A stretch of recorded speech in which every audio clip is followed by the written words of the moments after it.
A lot of previous instructional design focused on cognitive aspects of learning. Today, there's a relatively new field called emotional design that looks at how learners' feelings and moods influence both motivation and learning. And it's been shown that aesthetics can evoke positive emotions. A study at the University College London watched MRI scans of 21 volunteers who looked at pieces of art and listened to music, rating each piece as beautiful, indifferent, or ugly.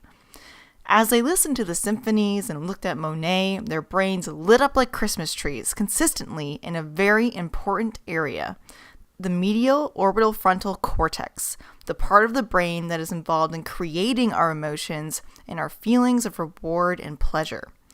Now, you actually might be able to recall yourself a time when you saw a beautiful work of art that moved you, or you heard a piece of music that gave you goosebumps. These reactions are innate and they're powerful, and they are not something we should ignore in the classroom.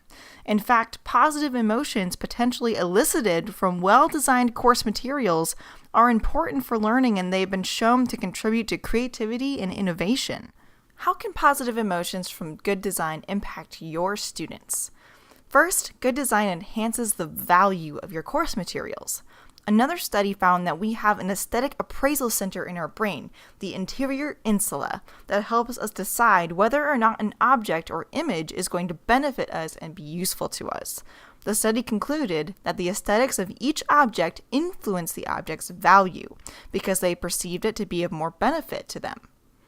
Then, in addition to increasing the value, good design can also increase motivation. We are more motivated to learn when we are in a positive state of mind and when we find value in what we're learning.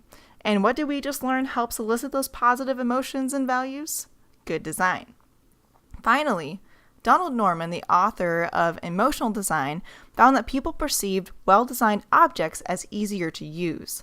Think about the user experience you have when you visit a well-designed website or use a sleek and simple app.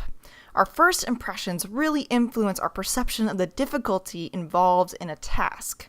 So if your student's first impression is cluttered and disorganized course materials, they might think that they're headed for a frustrating course experience.